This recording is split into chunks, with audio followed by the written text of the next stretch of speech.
Hello, and welcome to Hedgehog Storytime, where I read my weird original fiction. The following story is part of the Edie Valley Project, linked to the playlist in the description below. Yes, you have to read them all.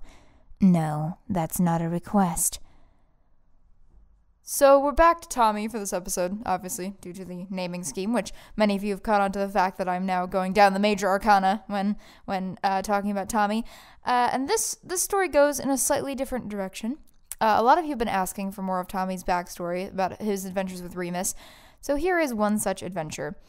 It introduces a new character that might not seem relevant right now, but I promise you, they will be.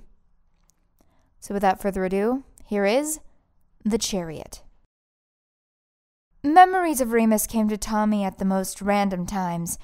He'd be doing just fine, maybe restocking the bar or polishing glasses, and then he'd remember the glass lake of Glauculus and how Remus had pointed out all the raw diamonds at the bottom. Or he'd cut his finger and remember how Remus had saved him from nearly getting the same finger sawed off in the infinite factory of Machinus. And then he'd have to take a deep breath and get his bearings again. Sometimes the memories expanded beyond Remus, of course, to all the adventures they'd had. More than anything, he thought of Hethali. Whenever they had just endured something particularly difficult or scarring, Matilda would take them back to the forest, and they were always welcomed by the people there. They weren't very technologically advanced, but to say that they lived in tribes would not be correct. The people of Hethali didn't make that distinction. Villages were maybe more accurate. Their herbal medicine was some of the best in the realities, due to the nearly magic herbs and plants that grew in the forest. But this was also a double-edged sword, due to the moist tropical climate encouraging the propagation of a variety of plagues and illnesses.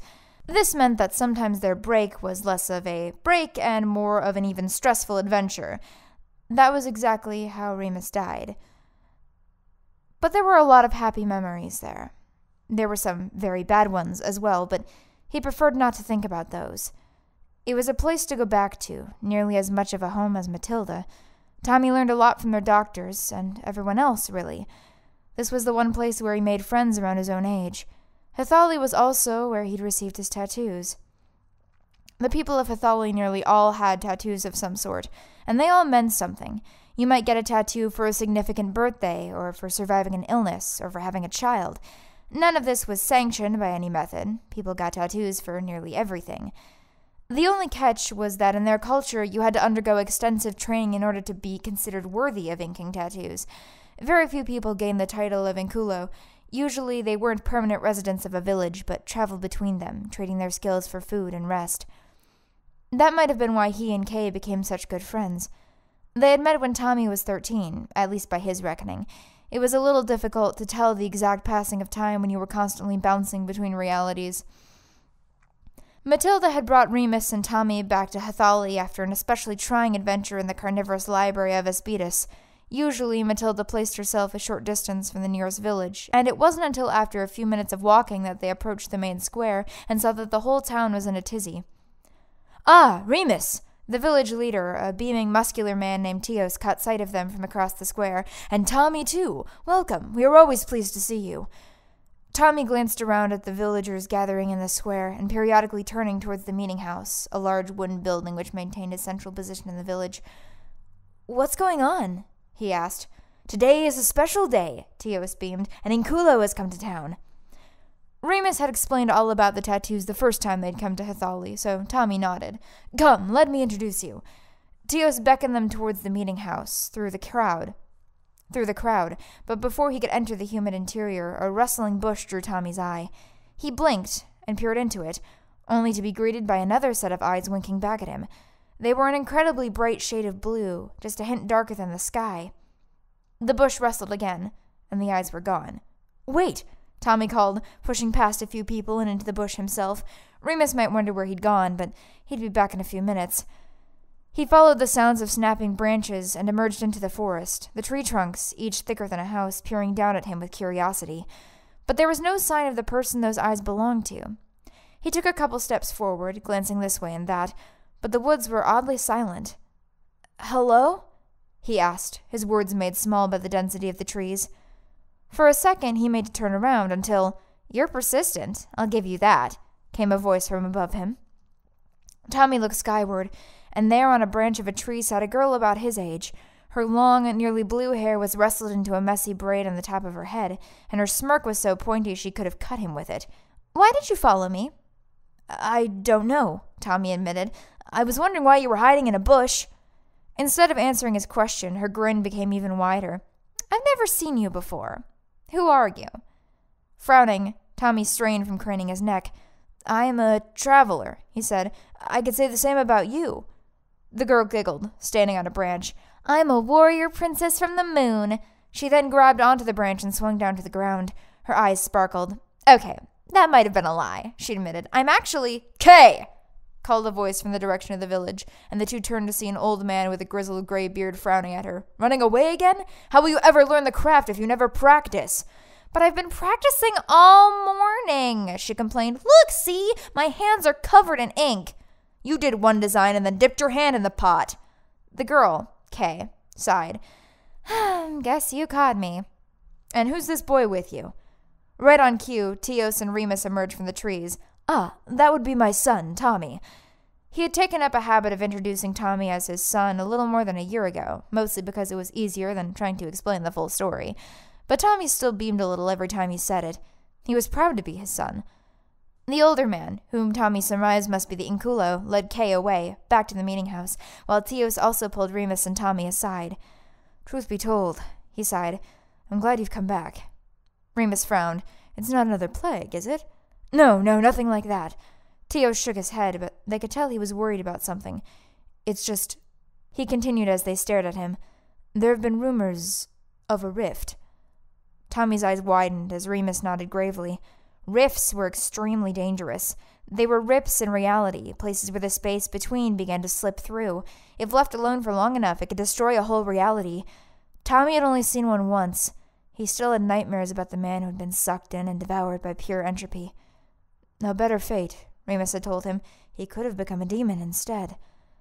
"I've only heard of rifts and tales." Teo seemed agitated. "Can you help?" Nodding, Remus thought, "Perhaps. It depends on how big it is. Either way, we'll have to find it quickly." "Of course," Teos agreed. "I'll gather my best trackers and we'll begin our search immediately." The two men began to head back to the village, and Tommy made to follow them, but then he heard a soft psst from the bushes again. "Did you sneak out again?" Tommy asked the bush. "I think your master's going to be pissed." Kay emerged, twigs and leaves stuck in her hair. "He doesn't even know I'm gone. I used my moon jujitsu powers to clone myself. I'm still in there working right now." "But I thought you said that was a lie."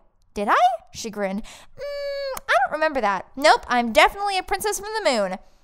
Her words seemed convincing, and for a second he almost believed her. But then he noticed how her gaze kept darting around the trees, landing almost anywhere but on him for more than a second. A tell. Remus had been teaching him about those. "You're lying," he said. "Are you sure about that?" "You won't look at me, and your left eyebrow keeps twitching, so yes, I'm sure." She froze mid-grin, then turned to him. "You noticed all that? Wow, I'm impressed." He looked down at his feet, blushing a little.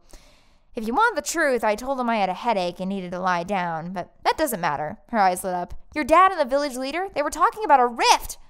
"Yeah, they're really dangerous," Tommy warned, already knowing what was probably coming, but Kay ignored it completely. "I've heard they can grant wishes. Let's go find it before the adults do." "Why would you want to?" Tommy struggled as she grabbed his hand, her eyes momentarily falling to the round bumps on his arms. "You could die, or worse." "Oh, but it's my destiny to close all the rifts. I am secretly the Rift Puncher!" Then she cringed. "Okay, that was really bad, even for me. What are you waiting for? Let's go!" "Wait," he protested, but his words fell on deaf ears as he was dragged away through the forest. They walked for several minutes in silence, and before long Tommy found himself entirely reliant on Kay knowing where she was. How do you know where you're going?" he asked. "I don't." "Well, there went that idea right out the window. I really hope you're lying this time." "I learned quickly. You should have told me how you could tell, because now you'll never know." Shaking his head, Tommy sighed. "You are a strange one." She simply laughed. "Me? I'm not the one who said, 'I'm a traveler,' and then changed the subject. I'm not the one with the crazy scars." Tommy looked down at the ground, suddenly silent. It took Kay a solid minute to realize what she'd said. "Oh, I'm sorry. I didn't mean—" "It's all right," he muttered, even though it wasn't. He was sure he knew how Kay was going to respond. She'd either abruptly change the subject or mutter another apology. But not Kay. Never Kay. You couldn't predict Kay. Maybe it was because she had almost no concept of social norms, or that she just didn't care for them. How did you get them, if you don't mind me asking? He paused. He never told anyone in 4 years. But something about Kay seemed familiar to him, friendly. Remus isn't really my father, he began. He helped me get away from my father after he gave me these. Tommy meant to stop there, to start walking again and drop the subject, but instead his mouth just sort of kept going. Cigarettes? He held out his right arm. Belt. His neck. And I hate it. I hate these scars. I hate when people look at them and they get this look in their eye. They pity me. But they never ask. They just look away and avoid the question, and every time, it makes me remember it. Is that what you're going to use for your wish? Kay asked. What? When we find the rift. Oh. Tommy paused. I don't know. He had never thought about that before. He'd never been given an opportunity like this before. Honestly, it probably wasn't even real. He'd never heard of rifts granting wishes. But he didn't tell Kay that. If there was one thing he'd learned over the past 4 years, it was that nothing was impossible. They searched for hours, scrambling over roots and vines, and before long Tommy was covered in dirt and numerous cuts. Gradually, it began to grow dark, the shadows of the forest lengthening around them. We should head back, Tommy whispered. They're probably worried about us, and it's getting dark. No. Kay was in front of him, her face turned away. She almost sounded angry. We need to find it before they do, or we won't get our wish. He stopped walking. What are you going to wish for, Kay?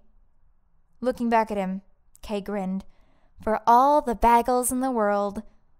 Tommy opened his mouth, about to call her out on the lie, but then Kay froze, her eyes widening. She pointed over Tommy's shoulder. Tommy, look! As soon as he began to turn his head, Tommy saw it, the glow of the rift. It was an odd purplish-greenish color, shining through the trees. Kay grabbed his arm and pushed through the last layer of branches, and there it was, in the middle of the clearing. The rift was a jagged shape in reality, cutting a line through the world. Beyond was chaos. It scared Tommy. Goosebumps sprouted all up and down his arms. But Kay seemed fascinated by it. She drew closer, reaching out a hand. Kay, no! Don't touch it! Tommy warned, surprisingly forceful, which made her pause. Why not? She asked. How else am I supposed to get my wish? He took a step towards her, but stayed wary of the rift. I don't know, but not like that. Bad things happen when you touch rifts. The man's scream had shaken Tommy's bones as the lower half of his body was unmade.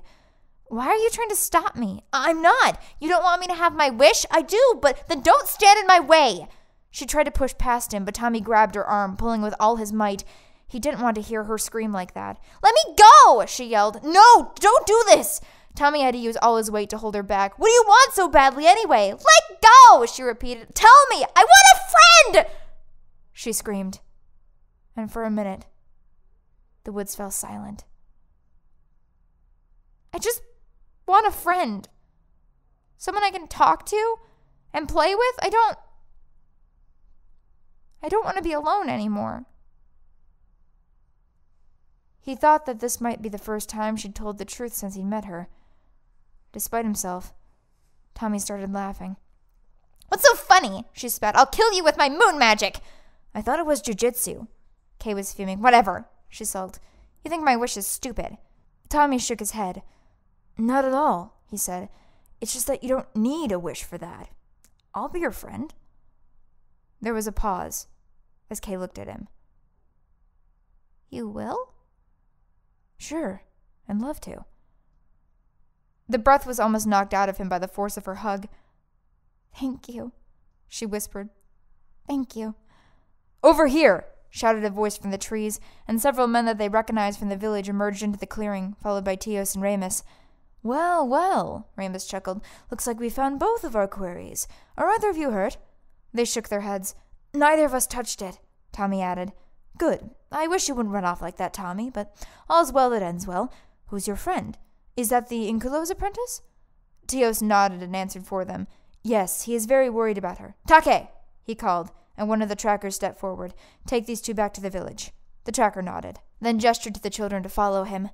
Both of them were too tired to argue, and followed meekly behind. Remus must have noticed them holding hands, for he winked at Tommy and whispered as he passed, "Remind me that we need to have a talk later." Blushing, Tommy passed him by without saying a word. He wasn't looking forward to that conversation. Remus didn't return to the wagon until very late that night, but found that Tommy was still awake. He'd been thinking about wishes. He'd wanted his scars gone for so long, but wishing for something to happen wasn't going to change anything. He realized this now. "Remus," he began as the aforementioned little lamp. He paused, looking to the boy. "What is it, Tommy?" "I want to get a tattoo." "A tattoo?" he asked, laughing. "What brought this on?" "On my arm," Tommy continued, "and my neck." A second later, Remus understood. "Ah," he said. "You know, my boy, tattoos are rather painful. I wouldn't do it all at once, but if you're really serious about this, I'll allow it." "Thank you," Tommy beamed. "I think I'll ask Kay to do it."